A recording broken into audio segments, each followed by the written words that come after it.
मदीने में मेरा गोरो कफन होता तो अच्छा था। हुजूर ने फरमाया हो सके तो मेरे मदीने में आके मर जाना, हो सके तो मेरे मदीने में आके मर जाना, और अगर यहाँ ना मर सको तो मेरे मदीने में मरने की तमन्ना लेके मर जाना।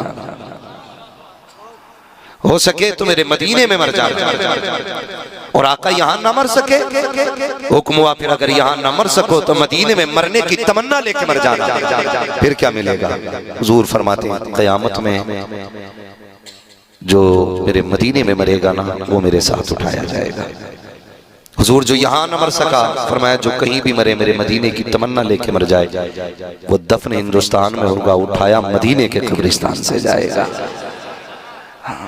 वो पता नहीं किसने कहा था तैबा से दूर रहकर गर्दफन हो गया तो पहुंचेगा मेरा लाशा करवट बदल बदल कर। ये हैदर परवाज पहुंचेगा मेरा लाशा करवट बदल बदल के। हम वो लोग हैं जिन्हें हुजूर के शहर की मिट्टी भी बड़ी प्यारी है। शहर की मिट्टी बड़ी बात है, हमें हुजूर के शहर का नाम बड़ा प्यारा है। सोचो तो सही हम जिसके शहर से इतना प्यार करते हैं उसके सहाबा से कितना प्यार करते होंगे, हम उसकी अहले बैत से कितना प्यार करते होंगे। आज नजर लग गई उम्मत को, चंद फितने हमारे बीच चले आए, कुछ लोगों ने सहाबा का नाम लेकर के अहले बैत के खिलाफ बकवास शुरू की और कौम को टुकड़ों में बांट दिया। फिर एक जमात ऐसी निकली जिसने अहले बैत का सहारा लेकर के सहाबा के खिलाफ बकवास शुरू की, फिर एक टुकड़ा और कर दिया गया। याद रखिएगा जन्नत में वही जाएगा जो सहाबा का भी वफादार होगा, मुस्तफा की अहले बैत का भी वफादार होगा, ये याद रखिएगा। और इस तरह के जितने भी फितने परवर लोग हैं हमें उन सब से बच के रहना है, उन सब से बच के रहना है। हमें अपना अकीदा वही रखना है जो इमाम इश्क मोहब्बत ने हमें समझा दिया है। हाँ, हम इसलिए आला हज़रत के गीत नहीं गाते कि साहब वहाँ से हमें 6 माही फीस मिल रही है या मंथली वहाँ से नजराना आ रहा है, इसलिए नहीं। हम इसलिए मानते हैं आला हज़रत को, इसलिए मानते हैं कि डाल दी कल्ब में अज़मत मुस्तफ़ा सैयदी आला हजरत पे, सैयदी आला हजरत पे लाखों सलाम। तो ये तमाम नजरियों की हिफाजत तो हमारी की है ना, तो इमाम इश्क मोहब्बत ने की, सरकार आला हजरत ने की। आज जो कौम को नजर लगी ना ये चंद ऐसे लोगों की वजह से लग गई जिन्होंने कहा हमें इमाम अहमद रजा की जरूरत नहीं। बहुत गौर से मेरी बात सुनिएगा, जब ये बात कही गई ना हमें इमाम अहमद रजा की जरूरत नहीं, हमारे लिए कुरान काफी है, तो कुरान कहता है युज़िल्लु बिही कसीरन व यहदी बिही कसीरा। भाई आपसे मैं कहना चाहता हूँ आला हज़रत से जो नफरतें पैदा हुई ना ये तासुब की बुनियाद पे हुई, वरना लोग थक गए उनको पढ़ते पढ़ते, पीएचडी डॉक्टर बन गए उनको पढ़ने के बाद। अल्लाह ने इल्म के 4 चांद उनके सीनों में लगा दिए और उनको इसलिए तमगा दे दिया गया पीएचडी और डॉक्टर होने का क्योंकि उन्होंने आला हज़रत की जिंदगी पर तहकीक की। बता जिसकी जिंदगी पर रिसर्च करना आदमी को डॉक्टर बना देता है, फिर उस इमाम अहमद रजा के कारनामे ने अहमद रजा को कितना बड़ा बनाया। आज समझने की जरूरत, आज समझने की जरूरत है। लेकिन आ गया तासुब सिर्फ इस चीज पे कि हर जगह आला हज़रत का नाम क्यों, आला हज़रत का नाम क्यों, हमारा नाम क्यों नहीं? हमारी खानकाह तुमसे पुरानी है, हमारा पीर खाना तुमसे पुराना है, हमारे पीर और मुर्शिद तुमसे पुराने हैं। हम जानते हैं साकिब आप पुराने हैं, आपकी खानकाह पुरानी है, लेकिन जो काम मेरे इमाम अहमद रजा ने किया है वो बड़ा निराला काम किया है, वो बड़ा अनोखा काम किया है। खुदा की कसम खा के कहता हूँ इमाम अहमद रजा को इसलिए तस्लीम नहीं किया जाता है कि वो मजार के मुजाबिर है, इसलिए नहीं माना गया कि खानकाह के सज्जादा नशीन है, बल्कि इसलिए माना गया कि मुस्तफा की अजमतों पे जब कीचड़ उछाला गया उस कीचड़ के आगे और अजमत के बीच में दीवार बन के जो सबसे पहले आया है उसी जात को अहमद रजा खान कहा जाए। मुझे कोई मतलब नहीं कौन क्या मानता है, मैं गाली देने नहीं आया, पढ़ो आला हज़रत को, निकलो बाहर। तासुब की बुनियाद पे हमें नहीं मानते, हम पुराने, हम पुराने। आला हज़रत का नारा क्यों लग रहा है? पूरी जिंदगी उन्होंने हुजूर का नारा लगाया। क्या कहते रहे? तेरी नस्ल पाक में है, बोले सारे तेरी नस्ल पाक में है, तेरी नस्ल पाक में है, तू है ने नूर तेरा तू है अहले नूर तेरा सब घराना नूर का। आज भांग पीने वाला हमें बताता है कि अली कौन। चरस पी के लोग बताते हैं अली कौन। हम उनसे पूछेंगे जिन्हें भांग के नशे में अपना नाम याद ना रखे, वो अली का नाम बताएगा। और मैं तो कहता हूं चरस और भांग पीने वाले को हक नहीं है वो मेरे मौलाए कायनात का नाम ले, इसलिए कि वो नाम इतना पाक है। हजार बार बशो यम दहन से मुझको गुलाब हुनूज नाम तू गुफ्तन कमाल बेअदबी। हाँ, झगड़े डाल दिए लोगों ने, झगड़े। और ये हमारे घर के अंदर के झगड़े। अगर किसी गैर ने ये आग लगाई होती तो सब्र होता कि गैर ने लगाई, हमारे अपनों ने ये आग लगाई, अपनों ने आग लगाई। जो बदस्तार पहन के हमारे बीच खाने और बैठने वालों ने कहा नहीं नहीं नहीं, गलत तो हुआ था अली के साथ, गलत तो हुआ था, हजरत उमर को नहीं करना चाहिए था। हम बताते नहीं किताब में तो है। इन चीजों से आग लग गई, दिल के पपोले चल उठे सीने के दाग से, इस घर को आग लग गई घर के चिराग से। हाँ, आज लोग एतराज करते हैं। मैं तो एक बात खुल के कहता हूँ, अगर सहाबा की जिंदगी पे एतराज किया जाए तो फिर एतराज मुस्तफा की दरसगाह पे होता है जाकर के, सीधा हुजूर की दरसगाह पे एतराज होता है। मेरा शागिर्द गलती करे गिरबान मेरा पकड़ा जाएगा, हजरत का शागिर्द गलती करे गिरबान इनका पकड़ा जाएगा, इमाम साहब का शागिर्द गलती करे गिरबान इनका पकड़ा जाएगा। लोग कहेंगे क्या पढ़ाया था, और कहते माज़अल्लाह अबू बकर सिद्दीक ने हक मारा। तो क्या मतलब हुजूर ने क्या पढ़ाया था, क्या सिखाया था हुजूर ने? तो इस तरह की फितना परवर बातें ला करके हमारी कौम में आग लगा दी गई। खुदा की कसम हमारा अकीदा यह है, नबी का अबू बकर भी बेमिसाल है, नबी का उमर भी, नबी का गनी भी, नबी का अली भी, मुस्तफा के चारों यार बेमिसाल है। और वो भोंकते हैं उनकी अजमत पे जिनका रत्ती भर दीन पे कुछ नहीं लगा, रत्ती भर दीन पे नहीं लगा। सहाबा वो हैं जिन्होंने जिंदगियां लगा दी दीन के लिए, घर कुर्बान कर दिए दीन के लिए, सब कुछ लुटा दिया दीन के लिए। जो भौंकते हैं अबू बकर सिद्दीक की जात पे, अगर उनसे चंदा मांग लो ना, कहता टूटे हुए नहीं है। और अबू बकर वो है, मेरे नबी ने कहा था दीन को जरूरत है माल की, एक सुई भी ढूंढ के अबू बकर सिद्दीक ले आए थे और सारा इलाका हुजूर की खिदमत में पेश कर दिया था। हुजूर ने कहा था घर क्या छोड़ा है, तो अबू बकर सिद्दीक ने क्या कहा, मैं घर अल्लाह और उसका रसूल छोड़ आया हूं। ये जुमले थे और ये कुर्बानियां थी।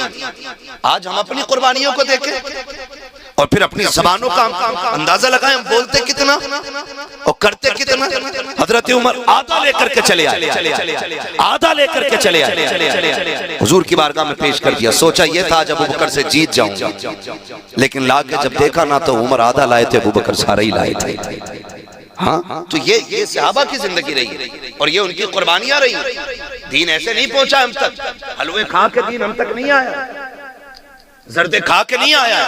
और मैं तो पूरी दुनिया को चैलेंज करता हूं, हमारे दीन का आइडियल जो है ना, कोई मुगल शासक नहीं, हमारा इस्लाम बादशाहों से नहीं आया, हमारे मजहब को लाने वाले मुगल नहीं है, हमें दीन देने वाले ये बादशाह नहीं है। हमारा दीन अगर लेकर के आया है कोई, तो उस जात को गरीब नवाज अजमेरी कहा जाता है। हमारे मजहब को समझने के लिए किसी मुगल की जिंदगी, किसी बादशाह की जिंदगी उखाड़ोगे तुम? ये सिखाते हमें दीन। हमने दीन सीखा है नबी के अबू बकर से, इश्क भी उन्हीं से सीखा है, प्यार भी उन्हीं से सीखा है, मोहब्बत भी उन्हीं से सीखी है। कितना प्यार, कितना प्यार, तारीख गवाह है। हुजूर ने हिजरत फरमाई, बिस्तर पे किसको लेटाया? बोले हजरत अली को। साथ किसके चले? ये जितने लोग उमरा करके आए ना, इनसे जाके गारे शोर की ऊंचाई पूछो, कितनी ऊंचाई है। अबू बकर सिद्दीक हुजूर को कंधे पे बैठा के पंजों के बल चले। आज बड़े बड़ों की पिंडलियां दर्द कर जाती हैं, सिद्दीक पंजों पे लेके चले और जाके दरवाजे के बाहर उतारा। हुजूर अंदर मैं जाता हूं। क्यों? हुजूर मैं देखूं ना अंदर सफाई है कि नहीं। एक बात तो समझ में आ गई, जिस दिल में हुजूर आते हैं उस दिल में पहले अबू बकर आया करते हैं। जब तक अबू बकर मुआयना नहीं कर लेते हुजूर अंदर जवाब नहीं भाई, हुजूर अंदर आते ही नहीं है। अबू बकर सिद्दीक अंदर गए। आज लोग पगड़ियां बचाते हैं, हुजूर की अजमत पे भौंका गया, लोग मसला समझ के बैठे रह गए खानकाहों में। किसी ने पगड़ी बचाई, किसी ने जुब्बा बचाया। अबू बकर तेरी अजमतों पे कुर्बान जाऊं। कार के अंदर गए, सुराख देके अमामे के टुकड़े किए, एक एक सुराख बंद किया और बता दिया लोगों, जब बात मुस्तफा की हो तो अमामे नहीं बचाए जाएंगे, बल्कि मुस्तफा की अजमत और नामूस पे पहरे दिए। नारे तकबीर, नारे रिसालत, मसलके आला हजरत, अज़मते मुस्तफा। माशाअल्लाह, बहुत अच्छे, बहुत। एक एक सुराख बंद किया, किस चीज से? अमामा। क्या कहने, वाह। फाड़ के एक एक सुराख, हुजूर आ जाएं, सफाई हो गई है। हजरत अबू बकर सिद्दीक अंदर, हुजूर आ गए। फिर देखो, गोद अबू बकर की, सर मेरे मुस्तफा का था। ऐसा नसीब हो तो ला के दिखा, तेरी 70 पुश्तों में इतनी नेकियां नहीं होंगी जितनी एक गार में नेकी मेरे अबू बकर सिद्दीक ने कर डाली है। एक बंदा ला के दिखा, 70 पुश्तों की सारी नेकियां उठा, मैं अबू बकर की वो गोद वाली नेकी लेके आता हूं। खुदा की कसम, गोद में अबू बकर के हुजूर का सर है। अजीब मंजर था। हुजूर सो गए, अबू बकर जागते रहे। मुझे तो पहली बार पढ़ा तो हैरत भी हुई। हुजूर इतने हमदर्द थे कि हुजूर के घर में खादिमा रहती थी। गर्मी का मौसम था, नींद लग गई। हुजूर ने फरमाया, आयशा जी या रसूल अल्लाह का पंखा लाएं। उम्मुल मोमिनीन आयशा सिद्दीक़ का पंखा लेके आई। हुजूर अपनी हवा करें? कहा नहीं, आपने लिया और खादिमा के ऊपर पंखे से हवा करना शुरू कर दिया। खादिमा के ऊपर। उम्मुल मोमिनीन आयशा सिद्दीक़ा कहती हैं, रसूल अल्लाह आप इसकी हवा कर रहे हैं? हुजूर ने फरमाया, क्या मुझे गर्मी लगती है तो ये मेरी हवा नहीं करती है? इस अखलाक का पैकर जो खातिमा की अपने हाथ से पंखे से हवा करे, आज वो सो गया। अबू बकर या रसूलल्लाह राज क्या है? एक दिन मैंने पूछा था ना, अबू बकर तेरी ख्वाहिश क्या क्या है? अबू बकर ने 3 हसरतें बयान की थी। 3 में से एक ये थी, मेरी तमन्ना रहती है हमेशा कि चेहरा मुस्तफा का हो, आंखें अबू बकर की होनी चाहिए। कहा जी भर के दीदार कर ले, आज जी भर के दीदार कर ले, जी भर के दीदार कर ले। इसलिए मुस्तफा सो गए, अबू बकर ज़ियारत करते रहे। तारीख गवाह है, वाक़या सुनाना मकसूद नहीं है। सांप आया, डस लिया। जब सांप ने डसा, पैर नहीं हिलाया, आपने जंबिश तक नहीं दी, कहीं मुस्तफा की नींद में खलल ना पड़ जाए, कहीं नींद में खलल ना आ जाए। जब आंसू टपके और मुस्तफा के रुखसार पे गिरे, आका करीम ने आंख खोली। अबू बकर क्या बात है? तो ये भी तो कह सकते थे, आका लगता है किसी चीज ने काट लिया है, लेकिन बात करने का अदब देखिए। सरकार अबू बकर सिद्दीक कहते हैं, फिदा का भी उम्मी या रसूल अल्लाह, आका मेरे माँ बाप आप पे कुर्बान हो जाए। पहले ये तमयीज बांधी जा रही है बात से, ये नहीं कहा जा रहा है आका जान को खतरा हो गया है। कहते हैं फिदा का भी उम्मी या रसूल अल्लाह, आका मेरे माँ बाप आप पे कुर्बान हो जाए। क्या हो गया है? का सरकार लगता है मुझे सांप ने डस लिया है। मुस्तफा उठे, अपना लुआब लगाया, अबू बकर सिद्दीक ठीक हो गए। अल्लाह अकबर, तारीख गवाह है जो ये कहते हैं नबी किसी को कुछ नहीं देते। मैं पूछना चाहता हूँ, देख तो सकी लुआब लग जा रहा है, शिफा मिल जा रही है, तो क्या गलत कहा मेरे इमाम ने? आपने कहा था जिनके तलवों का धोबन है, आबे गया है वो जाने मसीहा हमारा नबी। मेरा इमाम कहता है कौन देता है, देने को मुंह चाहिए, देने वाला है सच्चा हमारा। नारे तकबीर, नारे रिसालत, मसलके आला हजरत हजरत अल्लामा मुफ्ती हम्माद रज़ा साहब कुल्ला। नारे तकबीर, नारे रिसालत, वाह वाह। हुजूर ने लुआब लगाया। ठीक, अगली बात कर लूं अगर इजाजत हो? करम फरमाए। थके तो नहीं है ना? अभी थके तो नहीं है? अभी बात मैं हुजूर के अबू बकर पे कर रहा हूं। हाँ, जितना हो पाएगा वक्त के अंदर रह के मैं उतनी बात कर लेता हूं। सब पे बात तो मुकम्मल मुश्किल हो जाएगी। हजरत अबू बकर सिद्दीक रज़ी अल्लाह ताला गार के अंदर कितने दिन रहे? बोले बोले, जोर से बोलो, सही बोल। सलामत में माशाअल्लाह। ये फायदे रहते हैं जलसों के और तकरीरों के। कि काफी दिन तो महफिलों से आ जाता है। कितने दिन रहे? जोर से कितने देर? 3 दिन रहे। एक दिन प्यास लग गई हजरत अबू बकर सिद्दीक को। हुजूर प्यास लगी है, अब मांग किससे रहे? बोले हुजूर से। हुजूर अलग से आए थे ना? नहीं ना, साथ ही में थे।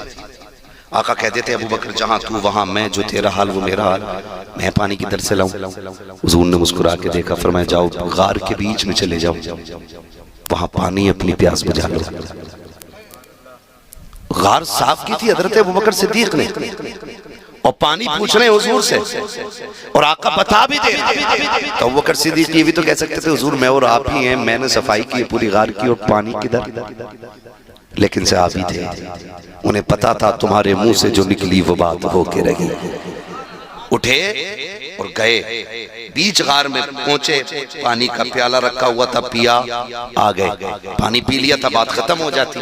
भाई मुझे हजरत भेजे कि जाइए खाना खा के आ जाइए, मैं आ जाऊं, खा लिया, फिर ये तो नहीं पूछेंगे ना बताइए खाया कि नहीं खाया, क्योंकि भेजा ही इन्होंने। अब हुजूर क्या कहते हैं, बात खत्म हो जानी थी। अबू बकर पी लिया पानी का, जी या रसूलुल्लाह का, था कैसा?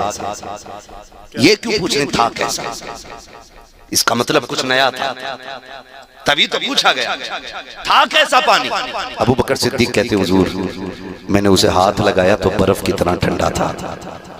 हुजूर मैंने उसको करीब किया ना और देखा ना तो दूध से ज्यादा सफेद, और जब मुंह के करीब लाया उसकी महक थी मुश्क से ज्यादा तेज, होठों से लगाया तो मिठास शहद से ज्यादा थी। अब आका क्या कहते हैं, मुकर पता है पानी कहां से आया था? कहते हैं अल्लाह व रसूलुहु आलम, अल्लाह जाने या उसका रसूल जाने, मैं पी के आ गया, मैं पी के आ गया। हुजूर मुझे नहीं पता, आप बताएं। आका फरमाते हैं अबू बकर रब ने तेरे लिए ये जन्नत से प्याला भेज दिया था। अब मुझे ये बताइए जो मुस्तफा का यारे गार भी हो, मुस्तफा का यारे मजार भी हो, और जिसको मुस्तफा जिंदगी में जन्नत के हौज़े कौसर के प्याले अता कर दे, जो उन्हें जहन्नमी कहे वो जन्नती कैसे हो सकता है? हो सकता है वो पक्का जहन्नमी है जो नबी के अबू बकर को जहन्नमी कह के पुकारे। होश कर, तुझे ख्वाब में एक दिन हुजूर दिख जाए तो पूरी जिंदगी ख्वाब बताता कि मेरे ख्वाब में हुजूर आए थे, और अबू बकर वो है जिसके दरवाजे पे दूल्हा बन के मेरा नबी खुद चल बगर हो रहा। औकात में रहने की आदत चाहिए। ये अबू बकर सिद्दीक की शान, बात अगर करता तो बड़ा हजरत अबू बकर सिद्दीक हर काम में सबसे पहल करते हैं, सबसे आगे हजरत अबू बकर सिद्दीक रहते थे। वुजू का मसला है, हुजूर को पहले वुजू के लिए पानी आप पेश कर रहे हैं, हुजूर को नमाज पढ़नी है, अबू बकर सिद्दीक पहले इंतजाम कर रहे हैं हर जगह। तो हजरत अली के भाई थे, हजरत मुस्लिम, हजरत अकील, हजरत अली के भाई, एक वो नए नए ईमान लेके आए। उन्होंने सोचा हर मामले में अबू बकर जीत जाते, एक बार मैं इनसे जीतूंगा। ये सोच के ना, हसद नहीं था उनमें, रश्क था, और चाहते थे कि हम आगे निकले नेकी करने में एक दूसरे से। हसद आज हो गया है, बिल्डिंग बन कैसे गई, नीचे वाला रद्दा निकलेगा कैसे? मौलाना ने मोटरसाइकिल ले ली, तनख्वाह घटा दो, लग रहा ज्यादा बचने लगा। ये आज के दौर में, लेकिन वहां ऐसा नहीं था। वहां ये था कि नहीं मैं पहल करूंगा, ये नेकी मुझे पहले करनी है। ये सोच करके ना हजरत अकील मस्जिद में आके देखा, सोच रहे थे हुजूर के पीछे, जस्ट पीछे हजरत अबू बकर खड़े होते थे। सोचा आज इनसे पहले मैं जाके बैठ जाऊं। देखा अबू बकर सिद्दीक पहले से बैठे हुए थे, आ गए, उठा दिया, उठे अबू बकर, हजरत अली भी मस्जिद में, उठाया, कहने लगे पीछे हट जाइए। हजरत अबू बकर पीछे, फिर उनका अदब और उनका प्यार देखे, खानदान है ना हुजूर का। कहते शहजादे इजाजत हो तो यहां बैठ जाओ, पूछ रहे हैं, लेकिन हजरत अकील ने कहा और पीछे जाइए। आप फिर एक सब पीछे हो, यहाँ का और पीछे जाइए, कहा यहाँ बैठ जाऊं, कहा नहीं और पीछे जाइए, आखिरी सब। अबू बकर उनकी मर्जी के बगैर बैठे नहीं। कहां गए ये लड़ाने वाले, आग लगाने वाले, इनकी नस्लें तबाह हो जाएंगी। जो इल्जाम तराशी करते हैं। हजरत अबू बकर सिद्दीक सबसे पीछे आ गए, बैठ गए। नमाज पूरी हुई, हजरत अली उठे और हुजूर की बारगाह में, हुजूर जी अकील को बुलाएं, जरा डांट दे थोड़ा सा। क्या हुआ? कहा आज मस्जिद में बड़ा अजीब मसला हो गया। कहा क्या? कहा आज उसने ना अबू बकर को अगली सबसे पिछली सफ में भेज दिया। अब हुजूर तो कुछ नहीं बोले ना, कुछ नहीं बोले। हुजूर फरमाते हैं अकील को छोड़ो, ये बताओ मेरा अबू बकर क्या कह रहा था। ये रिश्ते हो जाए। कहते ये बताओ मेरे अबू बकर ने क्या कहा। हजरत अली कहते या रसूल अल्लाह, अकील ने कहा पिछली सब कहा, फिर पीछे पहुंचे, कहा और पीछे, कहा और पीछे हो गए, आखिरी सफा गई। सरकार अबू बकर ने कुछ नहीं कहा था, लफ्ज शहजादे कह करके उनकी अपनी जबान में कहा, इजाजत लेते रहे, जहां मिली वहां बैठ गए। सरकार फरमाते कोई मेरे अबू बकर को बुला लाए। हजरत अबू बकर सिद्दीक आए हैं। हजरत अबू बकर सिद्दीक के आते ही मुस्तफा अबू बकर सिद्दीक का चेहरा देख रहे हैं। हजरत अकील बगल में बैठे हुए हैं और बगल में बैठे हुए हजरत अकील, सरकार दो आलम सल्लल्लाहु तआला अलैहि वसल्लम ने हजरत अकील के कंधे पे हाथ रखा हुआ है और बात अबू बकर सिद्दीक से कर रहे हैं और कहते अबू बकर यार बताना क्या हो गया था मस्जिद में, क्या हो गया था मस्जिद में। मुस्कुरा के कहते आका कुछ भी तो नहीं, एक शहजादे की जिद पूरी कर रहा था जिसमें शहजादे की रजा थी, अबू बकर भी उसमें राजी हो गया था। आका बात कुछ भी तो नहीं थी। हजरत अली कह रहे हैं आका पूछो ना अकील से, ये बताएगा इसने क्या किया है। आका करीम ने अबू बकर से पूछा अबू बकर कोई तकलीफ? का सरकार कोई तकलीफ नहीं, हम तो आपकी हर मर्जी पर राजी हैं। इतनी बात जब फाइनल हो गई, अब मुस्तफा ने हजरत अकील के कंधे पे हाथ रख के कहा था अकील तुझे पता है मेरा अबू बकर कौन है? सुन अबू बकर वो है जब मक्के में मुझ पे लोगों ने हमले किए थे, अबू बकर ने अपना जिस्म पेश किया था। तुझे बताऊं अबू बकर कौन है? जब कांटे बिछाए जाते थे मेरी राह के कांटे अबू बकर ने चुने थे। तू जानता है अकील अबू बकर कौन है? सुन जब हिजरत की रात आई थी तो सवारी मेरे लिए देने वाला अबू बकर था। तुझे पता है ये कौन है जो गार में 3 दिन मेरे साथ रहा? अबू बकर वो है जिसे सांप ने काटा, अबू बकर वो है जिसका सफर मेरे साथ रहा। तुम्हें पता है यकीन अबू बकर कौन है? जिस मस्जिद में बैठा है तू बैठा इसमें है, लेकिन इस मस्जिद की कीमत मेरे अबू बकर सिद्दीक ने अदा की। नारे तकबीर, नारे रिसालत, मजहब इस्लाम, अज़मते अबू बकर। ये शान सरकार अबू बकर सिद्दीक की। हुजूर फरमाते हैं सुनो, आखिरी बात हुजूर ने हल कर दी। फरमाया सुनो अकील, जब कयामत होगी ना सुभान अल्लाह, मैं सबके एहसानों का बदला दे चला हूं, क्या कहने, वाह वाह, लेकिन मेरे अबू बकर का बदला बाकी है। कहा ये मैं नहीं दूंगा, मैं हाथ पकड़ के लेके जाऊंगा अबू बकर का रब की बारगाह में। मैं कहूंगा मालिक मैं सबके बदले दे के आया हूं, अबू बकर के एहसान का बदला तू अता फरमा दे। तो शुक्र है हम उमर वाले भी हैं, हम अबू बकर वाले भी हैं, हम मौला अली वाले भी हैं, हम उस्मान गनी वाले भी हैं, हम मुस्तफ़ा के सारे यारों को मानते हैं, हुजूर के सारे वफादारों को मानते हैं। आज ज़रूरत हमारे लिए जो सबसे अहम है वो ये है कि हमें हुजूर के सहाबा की जिंदगी को अपनी जिंदगी में उतारना है। ये सबसे ज्यादा अहम बात है। सबसे ज्यादा अहम बात यह है कि हुजूर का किरदार हमें अपनी जिंदगी में लाना है। हम कोशिश ये करें कि हमारी सुबह शाम ऐसे होने चाहिए जिससे खुदा भी राजी हो और मदीने वाला मुस्तफ़ा भी राजी हो। ये कोशिश करनी है नौजवानों, कोई मसला नहीं है। 4 दिन जी लोगे, 5 दिन नारे लग जाएंगे, 6 दिन लोग बातें कर लेंगे, लेकिन जब मौत आएगी ना तो वहां यहाँ वाले इश्तिहार और कैलेंडर काम नहीं आने, यहाँ के नारे वहां काम नहीं आने। वहां सिर्फ एक सिक्का चलता है और वो सिक्का मेरे नबी की गुलामी का सिक्का है, वो हुजूर की गुलामी का सिक्का है। कामयाब वो नहीं है जिसने 4 बीघे जमीन छोड़ी, आगे पीछे अपनी बिल्डिंग और इमारतें छोड़ गया। कामयाब वो है जो अपने पीछे छोड़ी जाने वाली औलाद को मुस्तफा का वफादार बना के छोड़ गया है। वो सबसे ज्यादा कामयाब आदमी, सबसे ज्यादा कामयाब जिसकी जिंदगी ऐसी है। आज ना हमें तो मालूम ही नहीं, दीन हमने जो है ना अपनी मर्जी के मुताबिक बना रखा है, मर्जी के मुताबिक। कुरान कहता या अय्युहल्लज़ीना आमनू उदखुलू फिस्सिल्मि काफ़ा, ए ईमान वालों पूरी तरह से इस्लाम में दाखिल हो जाओ। तुम्हारा जाहिर भी इस्लामिक होना चाहिए और तुम्हारा बातिन भी इस्लामिक होना चाहिए। पूरे पूरे हो जाओ। ये नहीं जलसों में तो हम दीन पे हैं और यहाँ से निकले आ गई बारात, बज गया बाजा, डीजे चल रहा है, फिर भी हम मुसलमान हैं। पूरे पूरे दाखिल हो जाओ। हर जगह हर लम्हा हमें लोग देख के ये न कहें कि पता नहीं कौन जा रहा है, हमारा किरदार बता दे मुस्तफा का वफादार जा रहा है। ऐसी जिंदगी हमें गुजारनी है। सबसे ज्यादा जरूरी इस वक्त है तो वो यही है कि आका करीम का किरदार लोगों के सामने रखा जाए। ये तमाम जिम्मेदार लोग बैठे हुए, मैं पूरी जिम्मेदारी के साथ कह सकता हूं कि हम हमारे सजदे देख के लोग मुसलमान नहीं होंगे, हमारे रोजे देख के लोग मुसलमान नहीं होंगे। ये तो हमारी वो फर्ज इबादत है जो हमें खुल के चुप के हर हाल में करनी है। लेकिन जानते हो सबसे बड़ा असर जो पड़ता है वो किरदार का पड़ता है, अखलाक का पड़ता है। आज तक कोरोना था ना, हाँ कोरोना का ही तो दौर था जो मुस्लिम नौजवानों ने पानी जब पिलाया था रोड पे चढ़ के, तो जात देख के नहीं पिलाया था, प्याज देख के पिलाया था। आज तक उसकी मिसाल नहीं मिलती है। क्यों? क्योंकि अखलाक जो है ना ये दूर तक जाता है। आप किससे कैसे मिलते हैं इसका असर सबसे ज्यादा पड़ता है। आपके रवैये लोगों के साथ कहते हैं इसका सबसे ज्यादा असर पड़ता है। लेकिन आज अखलाक की सबसे बड़ी कमी है, सबसे बड़ी कमी अखलाक की। मैं कहूं अगर मुझे जगह ना मिले ना यहाँ बैठने की तो मैं नीचे बैठ जाऊं ना, तो मैं सबको गाली दूंगा ऊपर वालों को। मेरे जैसे आदमी को ऊपर बैठने की जगह नहीं। ये मामला है।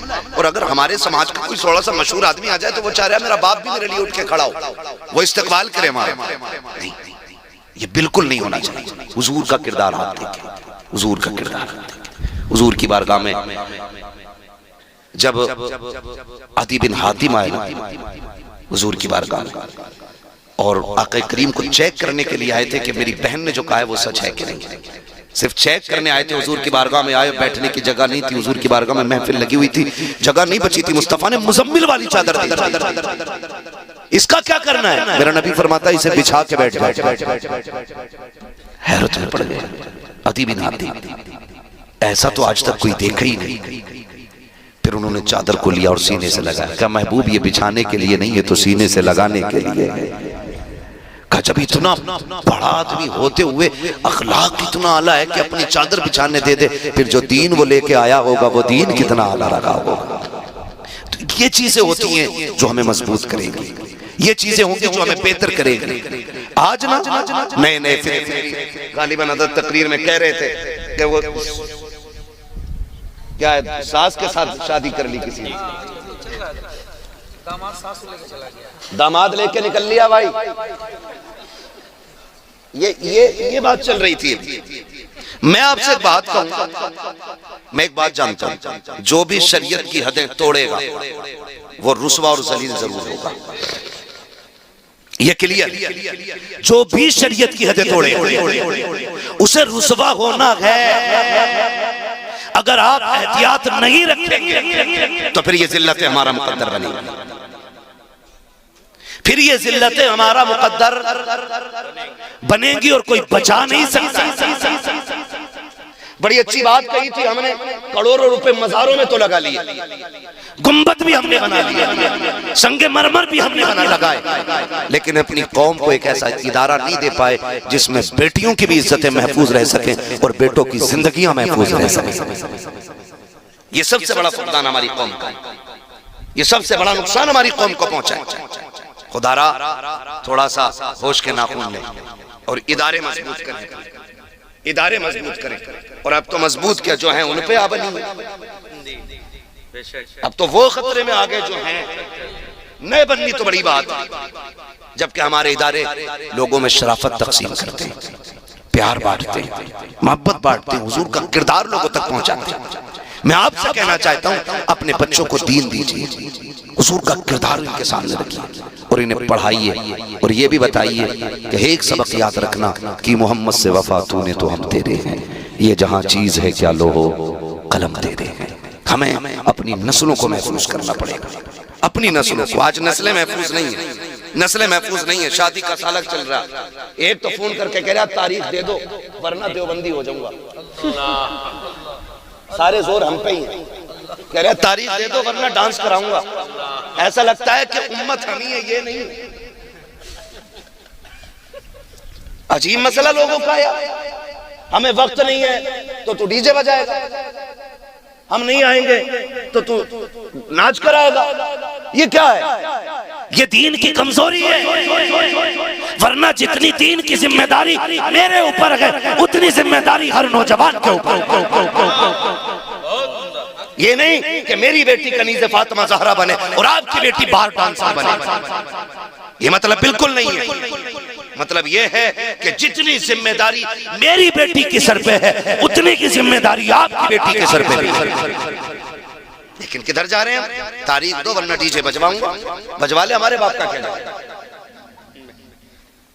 कल तो हद कर दी, परसों फोन करके कह रहा तारीख दे दो वरना वहाबी हो जाऊंगा। इससे क्या मसला है? कोई रास्ता ही नहीं बचा। ये हालात ऐसे बनते चले जा रहे। दीन को पहचानिए, दीन की जिम्मेदारी हर बंदे के सर के ऊपर है।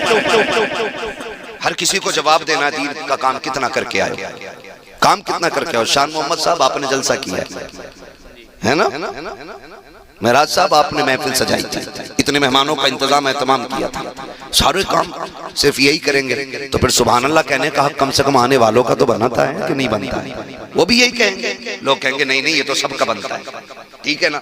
तो आपसे मैं इतनी गुजारिश करना चाहता हूँ, खुदारा घरों के हालात बेहतर करें और बेटियों से जाके बता दें मर्दों से ज्यादा बेटियों का दुरुस्त होना जरूरी है।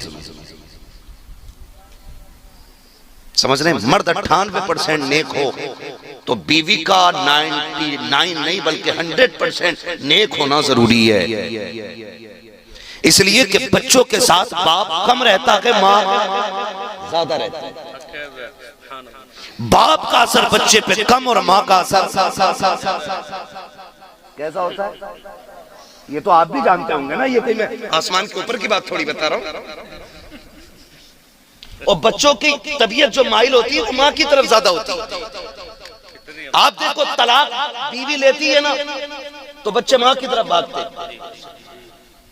कि रहना माँ के साथ। क्यों? क्योंकि उनकी तबीयत का मैलान होता कि माँ की तरफ ज्यादा है। तो बाप से ज्यादा माँ का नेक होना जरूरी है। और जबकि अब्बा का 12 घंटे कमाने में गुजरता है, अम्मा के 6 घंटे मोबाइल पे गुजर रहे हैं। हाँ, सीरियल कज़ा नहीं हो सकता इसका भाई, सही कह रहा हूं। ये कंडीशन है इनकी।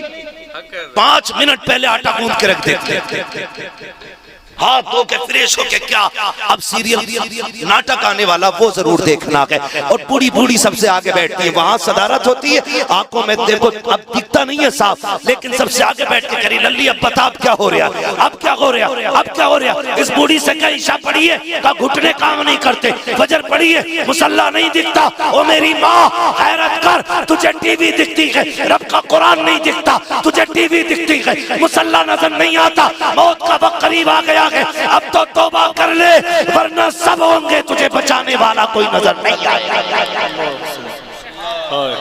जाओ जाके बताओ बेटियों से। और जितनी बेटियां, अगर मौलवी कोई तकरीर कर देना कि बेटियों को क्या जरूरत है, कहा मौलवियों को तो पेट में आग लगे, ये बात की जाती है। और कुछ कहते ना इनकी सोच गंदी है मौलवियों की, इनका दिमाग वहां चला गया जो हम सोचते नहीं। ये बातें लोग करते हैं। हाथ जोड़ के कहता हूं, अगर इस्लाम ने पर्दे का हुक्म दिया है तो शक नहीं किया आप पे, शक नहीं किया कि अगर शक की बुनियाद पे पर्दे का हुक्म होता ना तो मेरा नबी अपनी फातिमा से ज्यादा किस पे यकीन करता था? बताओ कोई। मेरे नबी को अपनी आयशा से ज्यादा किस पे भरोसा? जिसकी तारत में, जिसकी पाकीज़गी में रब ने कुरान में आयतें नाज़िल की, उससे ज्यादा पारसा को। लेकिन जानते हो आज कह दो ना कि भाई बेटियों को पर्दे में रखना, मालूम है कि सोची गलत, ये तो सोचते ही गलत नहीं सोचते। मेरे लाल मेरे साथ रह के देख 8 दिन कितने आके 3 बजे कहते हैं रात से बेटी 2:30 बजे से गायब है, तावीज दे दो लौट के आ जाए। कोई कहता फजर में चली गई है, कोई कहता 3 बजे चली गई है। हाथ जोड़ के कहता हूँ ये जो भाग रही है ना 3 बजे 2 बजे 8 बजे रात में उठ के कहता किसी को पता न चल जाए, ये वो जूता तेरे मुंह पे लग गया है कि इसे छुपाए नहीं छुपाया जा सकता है। और तुम क्या समझते हो एक रात का तावीज भागी हुई बेटी को ले आएगा? जिसकी जिंदगी में आग लगाई तुमने 18 साल तक हो, उसे 3 मिनट का तावीज सवार संवार नहीं सकता कि जिसको 25 साल तुमने ढंग से बिगाड़ा हो उसे मौलवी की 2 मिनट की दुआ नहीं संवार सकती है। जिसकी जिंदगी को तुमने 25 साल तक तहस-नहस करके रखा हो उसे मौलवी का तावीज नहीं बचाएगा। अगर बेटियां बचानी है तो बेटियों को किरदार फातिमा पढ़ा लो। खुदा की कसम तावीज हो न हो, खातून जन्नत का किरदार तेरी भी इज्जत बचा लेगा, तेरी बेटी की भी इज्जत बचा लेगा। नारे तकबीर, नारे रिसालत, सुभान अल्लाह, वाह वाह। कह रहे हैं बड़ा भरोसा बेटी पे, वह भरोसा हमें भी है, वाह वाह, अपनी बेटी पे भरोसा हमें भी है बीवी पे।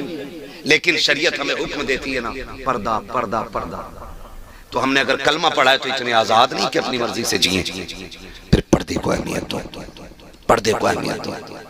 जरा खुद बताओ, दिल पे हाथ रख के जो सवाल करने लगा, बताओ जो बच्ची तुम्हें नकाब में दिखती है दिल से उसकी इज्जत करने को जी चाहता है कि नहीं? हाथ उठा के बताएं कितने लोगों का जी चाहता है कि इसकी इज्जत की जाए।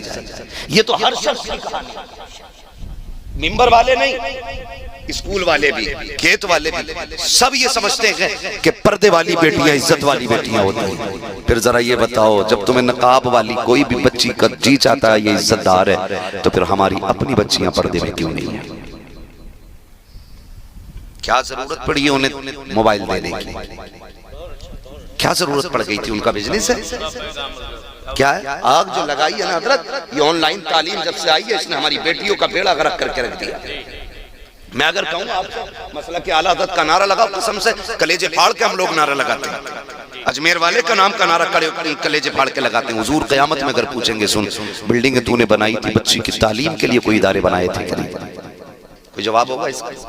आज बेपर्दगी आम हो गई है। शादी में चले जाओ तो गैरतमंद आदमी किसी शादी में 5 मिनट खड़ा नहीं हो सकता है।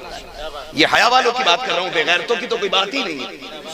ये तो जहां चाहो वहां खड़े हो जाएं बेगैरत को, लेकिन गैरत वालों की बात कर रहा हूं। एक गैरतदार बंदा ना शादी में 10 मिनट नहीं रुक सकता, क्योंकि वहां हया, शर्म, पर्दा सबका जनाजा निकल गया, कुछ नहीं बचा। ये कंडीशन हमारी। काश मुझे उस बच्ची के जूते मिल जाएं जिसने फिलिस्तीन में इंटरव्यू देते वक्त ये कहा था, उससे जो पूछा गया था कि तुम हर वक्त नकाब में रहती हो, उसने कहा जी जागती नहीं, हम तो सोते भी हैं तो नकाब पहन के जूते हैं। अल्लाह करे काश उस बच्ची के अगर जूते मिल जाए ना। बड़ी प्यारी बात उसने कही थी, हम नकाब पहन के इसलिए सोते हैं कि पता नहीं दुश्मन का कब बम और गोली आए और हमें जिंदगी से आजाद कर जाए। कहीं ऐसा ना हो कि जब मलबे से लोग हमें तलाश कर रहे हो तो हमारा जिस्म बेपर्दा पड़ा हो। कहीं इसलिए नकाब पहन के सोते हैं, अगर मर भी जाएं, हमारी लाशें भी निकाली जाएं तो पर्दे के साथ लाशें निकल के आए। इनकी गोद में पैदा होते हैं अल्लाह के शेर। ऐसी माओ का मुकद्दर है कि अल्लाह इनको सलाहुद्दीन जैसे बेटे दे रहा है। आज का हाल कह के तो दिखाइए, जरा दुपट्टा ही रख ले सर पे, करी ओढ़ के देखो 3 मिनट पता चल जाएगा कितनी गर्मी हो रही है। ये आदमी को उड़ा देगा, बराबरी चल रही है। वो फिलिस्तीन की बच्ची जो कह रही थी कि हम सोते भी हैं तो नकाब पहन के सोते हैं, इससे सबक सीखना चाहिए मेरी बेटियों को। याद रखिएगा, जमीन अच्छी होती है तो फसल अच्छी होती है, माँ अच्छी होती है तो नस्ल अच्छी। खाली नारों से काम चलने वाला नहीं, हमें अखलाकी तौर पे भी बेहतर होना पड़ेगा।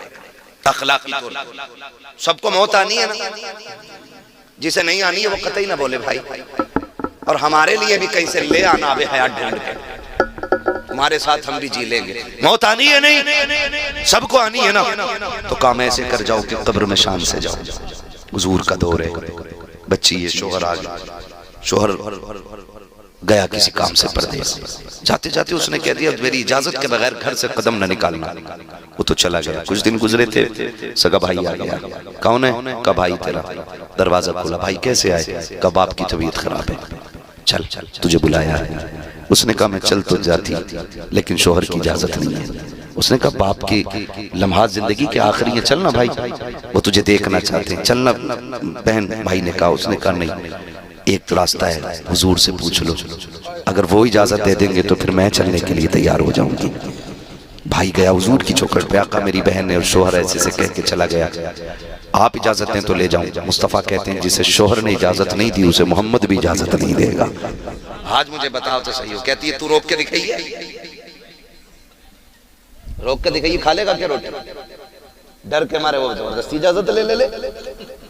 यहाँ इतने प्रदर्शन करके हम एक बात गवर्नमेंट से नहीं मनवा पा रहे, वो खाली बस रोटी का एक ताना दिया और बंदा के ठीक है भाई ले ये बैग तेरा, तू ये कंडीशन। औरत क्या कहती है? हुजूर अगर इजाजत दें तो मैं चली जाऊं। आका के इरशाद करीम में आना, अगर शोहर ने इजाजत नहीं दिया तो फिर मैं भी इजाजत नहीं दे सकता। ये मुस्तफा ने कहा। कुछ दिन फिर भाई आया, क्या अब क्या हुआ? कब आपका इंतकाल हो गया, अब तो चल का भी नहीं जा सकती, कोई सूरत हो तो फिर मुझे दिखा दिया जाए। जनाजा तैयार हुआ, बेटी के दरवाजे पे आ गया। जब बेटी के दरवाजे पे आया, भाई ने कहा अब तो चेहरा देख ले, का बाहर नहीं आ सकती, अंदर लेके आओ।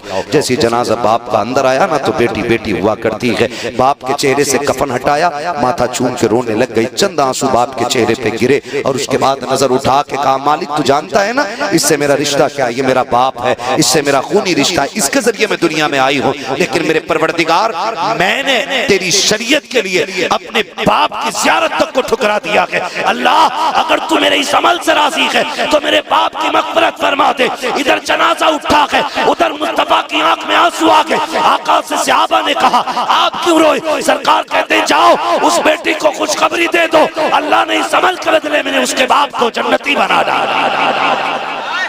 सुभान अल्लाह। अगर बेटियां पारसा होती हैं तो अल्लाह बाप को जन्नती बना दे। क्या बनेगा उन अब्बा का जिन्होंने मार्केट से वो सूट ला के दिया कि जिसको पहने और बेपहने में कोई फर्क नहीं होता है। इसलिए हर बंदा जिम्मेदार है, पर्दे को लाजिम करो। और बेटियों से सिर्फ एक बात कह दो, ये जो जिंदगी है ना, ये जिंदगी में आने का मतलब है अल्लाह रसूल की रजा, अल्लाह रसूल की रजा। और जो बेटियां मुर्तद हो रही हैं ना गाड़ियों के चक्कर में और सोने के चक्कर में और होटलों के चक्कर में, खाने पीने के चक्कर में, सिर्फ एक बात जान लीजिएगा, ये चंद दिन के मेहमान हैं, आखिर फिर आखिरत का सामना करना है। इसलिए जाओ बेटियों को पर्दे की तलकीन करो। नौजवानों से गुजारिश है कि अपनी नजरों को पारसा कर लो, इतना खूबसूरत बना लो तुम अपनी नजरों को कि लोग तुम पे अपनों से ज्यादा भरोसा करने लग जाएं। ये दौर भी इस्लाम ने देखा है, ये दौर भी देखा कि गैर मुसलमानों पे इतना भरोसा करते थे कि बेटियां उनके हवाले कर जाते थे, बेटियां उनके हवाले कर जाते हैं। हम परदेश जा रहे हैं, बेटी आपके हवाले। लेकिन आज दौर कैसा है, हमारी बेटियां हम ही से महफूज नहीं है। हम किससे बात करें, हम किससे करें? खुदारा आप नजरों की हिफाजत करें और अपने आप को इतना बदल दें, इतना बदल दें कि लोग यकीन करने पर मजबूर हो जाएं कि मुसलमान से ज्यादा पारसा कोई कौम नहीं हुआ करती है। करेंगे इंशाअल्लाह। अपने मेरे कहने से आप वली नहीं हो जाएंगे, आपके कहने से मैं वली नहीं हो जाऊंगा। ये जो अंदर बैठा है ना सबसे बड़ा मुफ्ती, इससे पूछा करो हम कैसे हैं। खुद से पूछ मैं कैसा हूं, ये बताएगा हम कैसे। आप मेरी तारीफ करते हैं तो इससे मेरे रुतबे बुलंद नहीं होंगे, आप मुझे गाली दे दें तो मैं घट नहीं जाऊंगा। बात यह है कि ये बताता असल क्या है। इसलिए हर बंदा अपना मुहासबा करे, अपने आप को बेहतर करे। फरमाया गया ईमान वालों पूरे पूरे इस्लाम में दाखिल हो जाओ, पूरे पूरे इस्लाम में दाखिल होना है। हमें अपना जाहिर भी हुजूर की पसंद के मुताबिक करना है और अपने बातिन को भी हुजूर की पसंद के मुताबिक करना है। ये कोशिश कीजिएगा। शादी ब्याह होंगे तो अब डीजे वीजे बजता तो नहीं है, नहीं बचता है ना, खुदा सलामत रखे। और जहां जहां जिसकी रिश्तेदारी हो वहां तक ये पैगाम पहुंचना चाहिए कि हम हुजूर के निकाह को सुन्नत समझते हैं और उस सुन्नत को हम इस तरह से राइज करते हैं कि कोई भी काम शरीयत के खिलाफ हमारे घरों में नहीं होता है। ये पैगाम वहां तक पहुंचना चाहिए।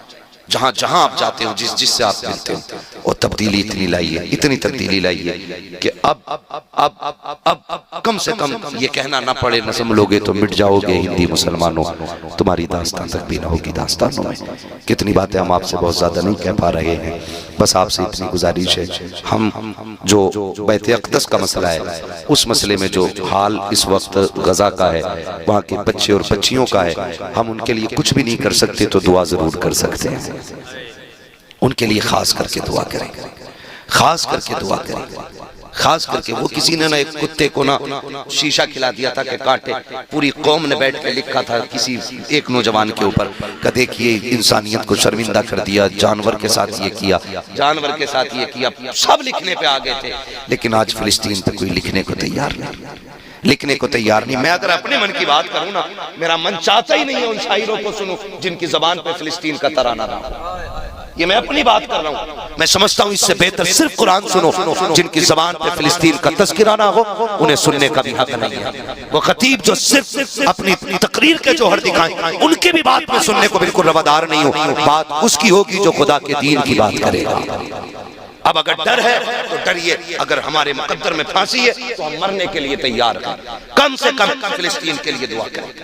कुछ नहीं कर सकते तो दुआ करें, और दुआ के बाद अगला काम क्या करना है, वो चीज जो भी है जो इजराइल के कारखाने से बन के आ रही है उसका सख्त बाइकाट किया जाए। हो सकता है कोई अक्लमंद यहाँ बैठा हो, क्या फर्क पड़ेगा था, एक दो आदमी ना पिएगा तो। हमें फर्क से मतलब नहीं है, हमें मतलब उससे है हम उन कुत्तों की कोई भी चीज नहीं लेंगे जिनके हाथ बैते अक़दस के मुहाफिजों के खून में भीगे हुए हैं। हमें मतलब इस बात से, मतलब इस बात से। वो एक बच्ची को देख रहा था, मैं सोचता हूँ कहीं ऐसा ना हो। एक साहब ने मुझे बताया, माफ कीजिएगा अगर किसी को कड़वी लग जाए बात, उम्रे पे एक साहब गए, वो लौट के आए, मैंने उनसे कहा कोई बात बताओ, उन्होंने बातें बताई, उन्होंने कहा बड़ा अच्छा लगता होगा, सारी बातें अच्छी होती, कहा एक बात में बड़ी कमी लगी। मैंने कहा क्या? उन्होंने कहा खाना बहुत फेंका जाता है। तो मैं सोच के ना पसीना आ गया। मैंने कहा अगर कयामत में हुजूर ने पूछ लिया तुम मेरे मदीने में चक्कर लगा रहे थे और क्विंटलों खाना फेंक देते थे, जबकि मेरे मस्जिद अक्सा के गिरदो रवाह में रहने वाले मुजाहिदीन एक दाने को तरस रहे थे, तो जहन्नम में जाने के लिए इतना ही सवाल काफी हो जाएगा।